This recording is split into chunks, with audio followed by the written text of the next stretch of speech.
Hi everyone, it's Helen here from Helen Chapman Handmade Crafts, and today I'd like to share with you this card which I created using the Jar of Flowers bundle. And the bundle consists of the Jar of Flowers stamp set, which has some beautiful floral images, and also this mason jar with a lid, and then this bit can either be a straw or just a background pattern. Got the stems for inside the jar, and then these two stamps are reversible, so you can put the water level into there, or you can actually colour the jar itself. The flowers are really nice because you get 4 different bouquets. You've got one which is sort of tulips, one roses, one sunflower, and then this one. I think they're kind of seasonal, so I think this is a wintry one, spring, summer and autumn, I think. The other part of the bundle is a punch which punches out the jar. Okay, now the card base is a piece of grey granite cardstock, and this measures 14.9 by 21 centimeters, and I've scored it at 10.5 along the long edge. We can fold and burnish that. This was actually done for a colour challenge, and the colours were grey granite, gorgeous grape, coastal cabana, old olive and highland heather. So the next layer is the gorgeous grape layer, and this one measures 10 by 14.4 centimeters. We can adhere that straight onto our card base with a little bit of multi-purpose liquid glue.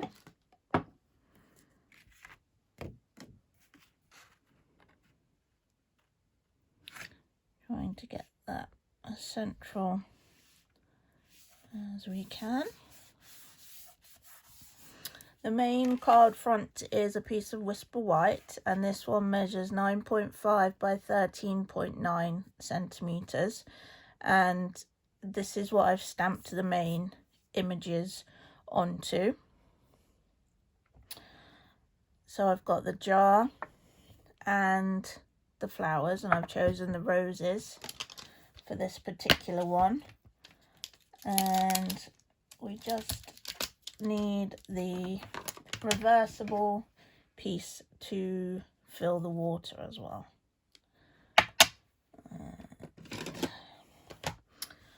I'm going to be colouring this in using the Stampin' Blend, so I'm going to stamp in Memento. It's surprising that the stamps themselves seem relatively small, but because you're building the jar and then the bouquet on top of that, they do end up taking up most of a standard sized card front. So first of all, I'm going to stamp the jar in Memento. Most of this is going to get covered by the vellum piece, so we don't need to worry about it too much. I'm going to pop that as central as I can get it, and hopefully straight like that. Then, I don't know how well you can see this, that way up would be to stamp kind of a small glass or a smaller jar. If you peel that off of the block and turn it over, you've got a flat surface, and if we ink that up,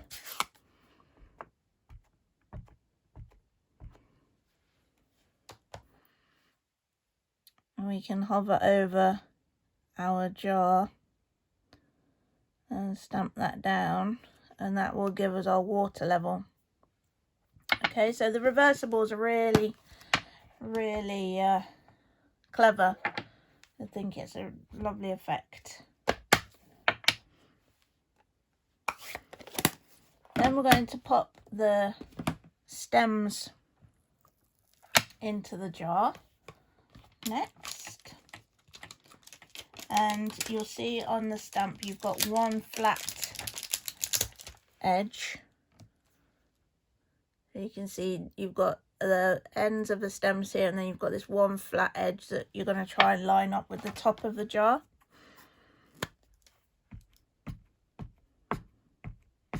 Again, using Memento because I'm going to colour these stems in with the blends. Okay, and then we've also got the flowers themselves.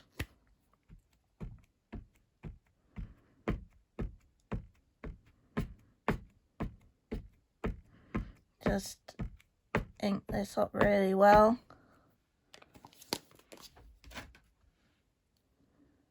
Lining that up with the top of your jar. And down we go. Make sure you're getting the pressure right into the center of the stamp. If you miss a few bits, it's not the end of the world. You're going to be colouring it anyway, so there we go. Okay, so we'll start by colouring in the stems, and I'm going to use Old Olive blends for the stems. I'm not going to worry about the shading because it's going to be behind the vellum piece, so you're not going to see very much of this. I just want it to give a bit of colour through there. So we can just do this really quite quickly, not worrying about being too precise.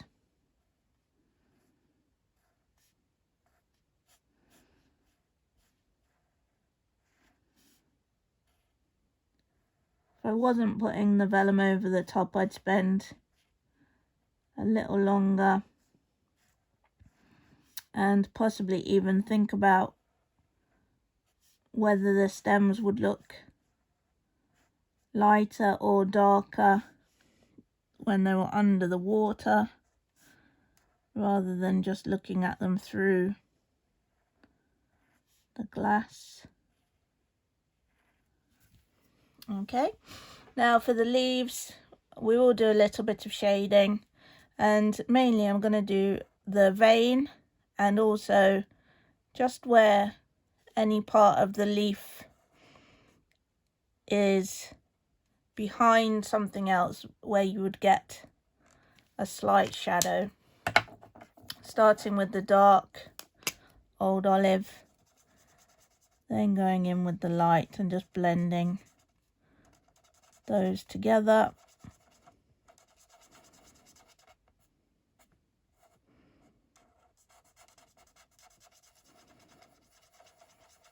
And I tend to use circular motions just to try and help blend that. Again, just the stem, the vein, sorry, and then any parts that would be in shadow.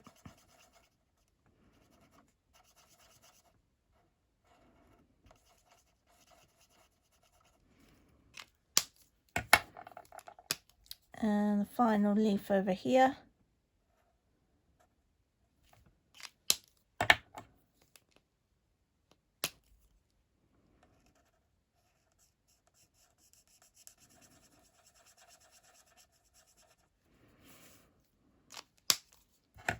And then I think there's just a couple of tiny little stems you can see parts of just on those ones. The roses I'm going to colour in using Highland Heather, and very similar process really.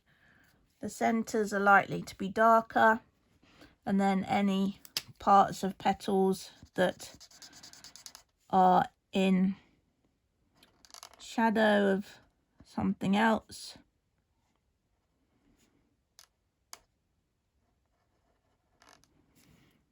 And don't do too many sections in one go. You don't want the ink to dry completely, otherwise you'll have more difficulty blending it out. So just do your colouring in sections.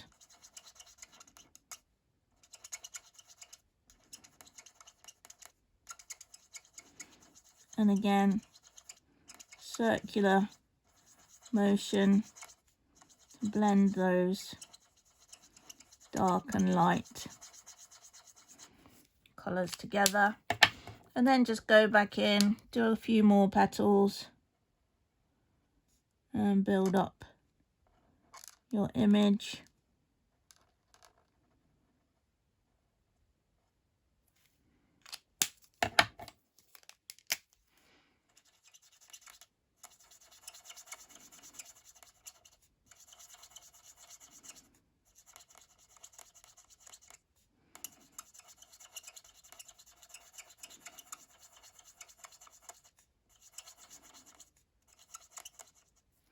And unless you're a very good colorist, you're not going to get sort of photorealism. What you're looking for is just that kind of hint of darker areas and lighter areas that just mean that your image is not flat. It will just help to lift it off of the page. And every video I do using Stampin' Blends, I always say it, it's about practicing. And so that you want to practice, the best thing to do is use images that you like. And that is going to encourage you to colour them and to practice. And if you're unsure about shading, then my best advice is always to do an internet search of what it is you're colouring in and just have a look at where the light and shade falls and use that as your cue.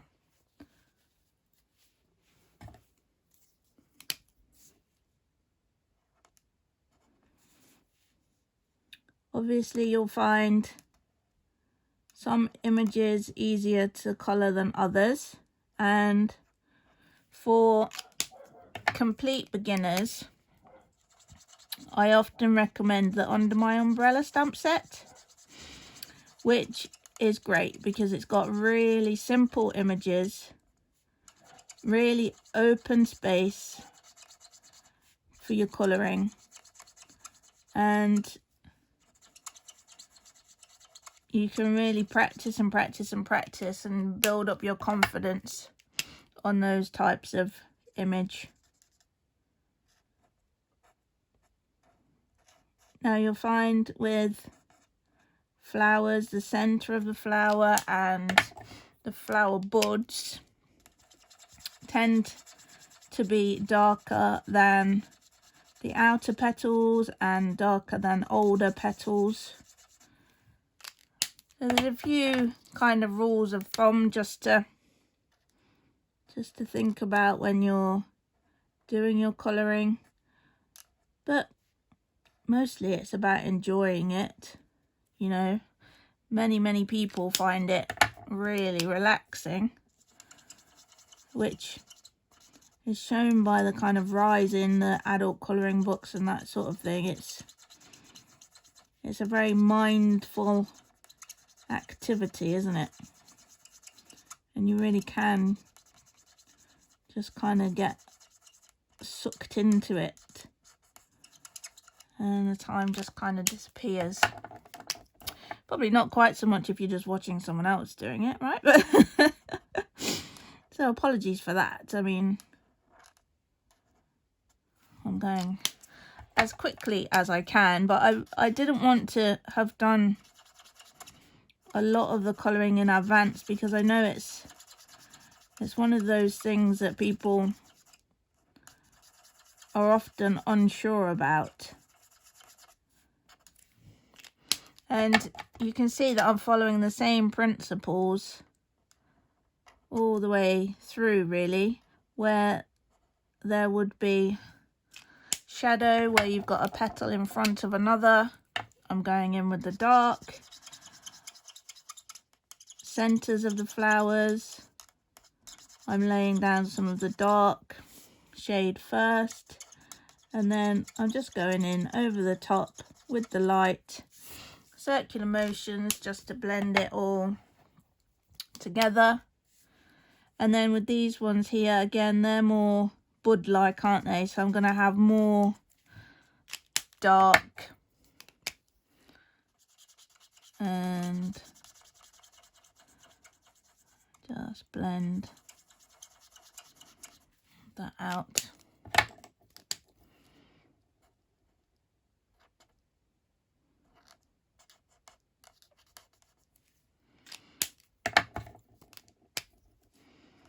So larger concentrations of the dark on these more bud-like flowers than on the open flowers.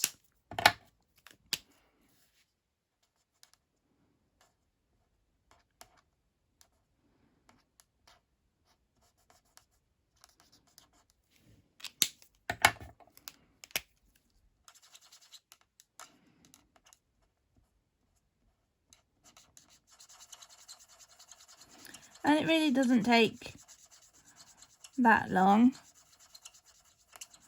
But you'll find that you do get drawn into it. You do really enjoy doing it, but it's just a case of practicing. Be aware that some of it will bleed through, so make sure you're working onto your grid paper, not onto another project or something like that. Next we can take our jar punch, and the jar I have punched out of vellum.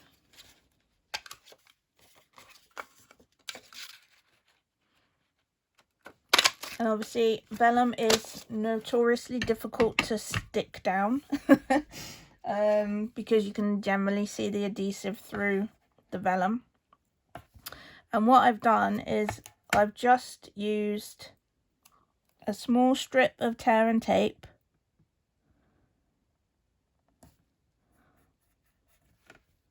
and peel the backing off of there.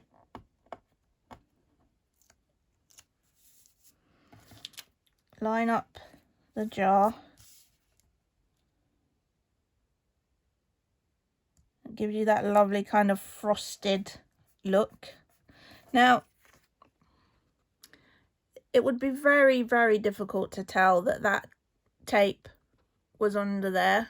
Tape is one of the better options for sticking vellum, but kind of belt and braces, what I'm going to do is actually pop a small length of the old olive ribbon, which is from the Ornate Garden ribbon combo pack. Let's pop that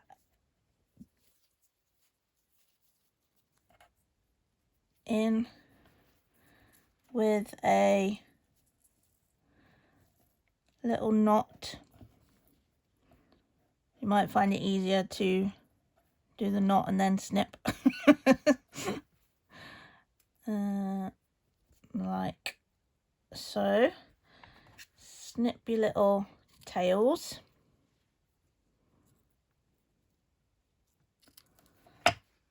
Pop another piece of tape along the same portion on top of your vellum this time, and take your ribbon and adhere that. You will find it'll fray a little bit, and what you might need to do is just pull off the frayed bits, and then once you get to the section that's stuck onto the tape, it will stop fraying. That's a really nice technique I like to use to cover up bits of tear and tape. Now we can pop that onto our card base.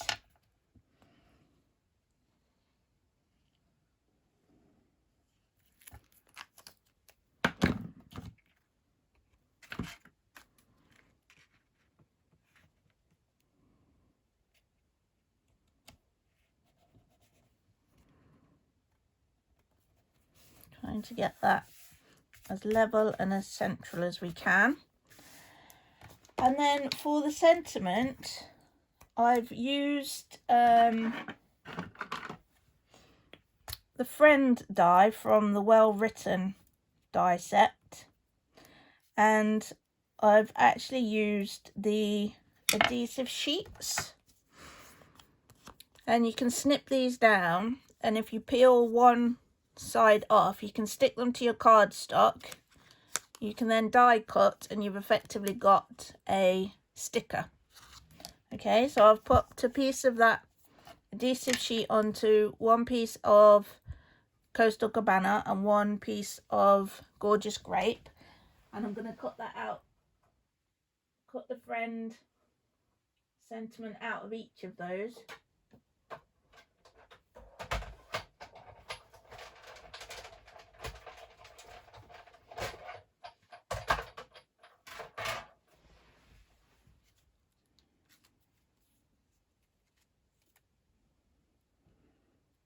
And then if we just gently poke that out,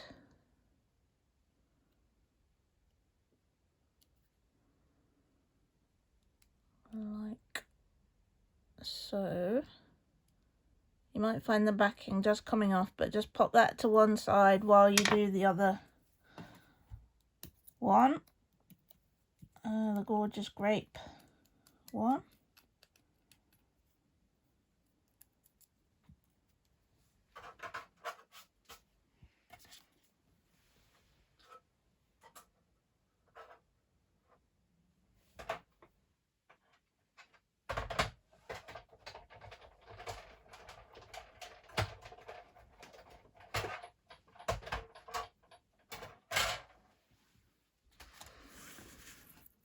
And then peel the back off your first one and pop that in place.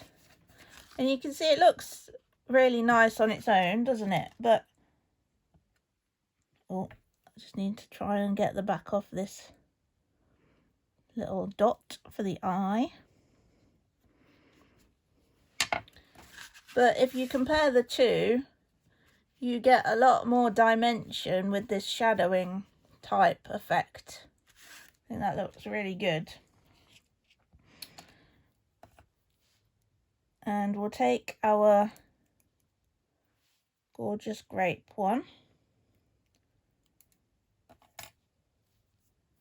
We'll take off the backing to reveal our sticker effectively, and then we're just going to line that up so you get a kind of a drop shadow, and press that into place. Then go back and try and find your little dot for your eye, which has generally disappeared somewhere on your desk, or in this case is still stuck inside the die.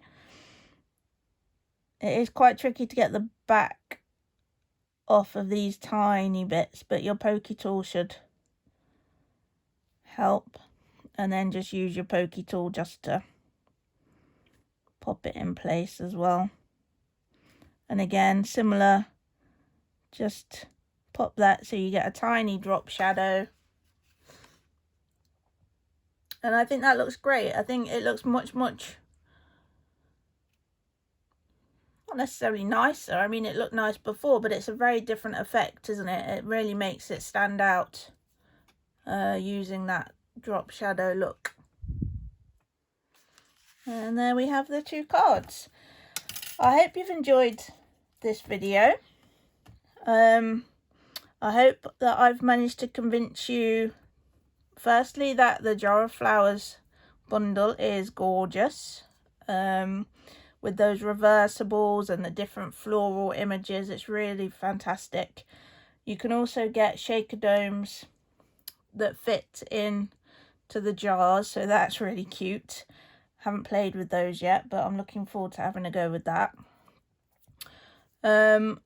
Also, I hope that I've shown you that colouring with the Stampin' Blends is nothing to be frightened of.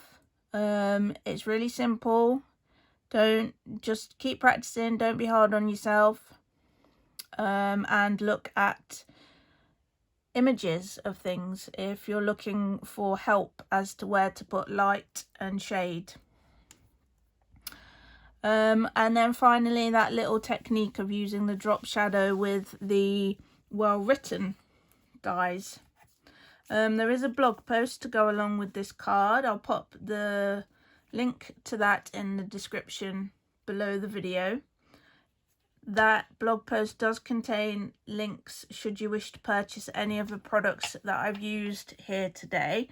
If you just want to purchase Stampin' Up products in general, you can shop with me using the link bit.ly/shop with Helen. That's all one word, but the S, W and H are all capitals, so it is case sensitive. That's bit.ly/shop with Helen, capital S, capital W, capital H at the beginning of each of those three words. Thanks ever so much for watching. Please give me a little like on the video if you've enjoyed it, and consider subscribing to my channel if you haven't already.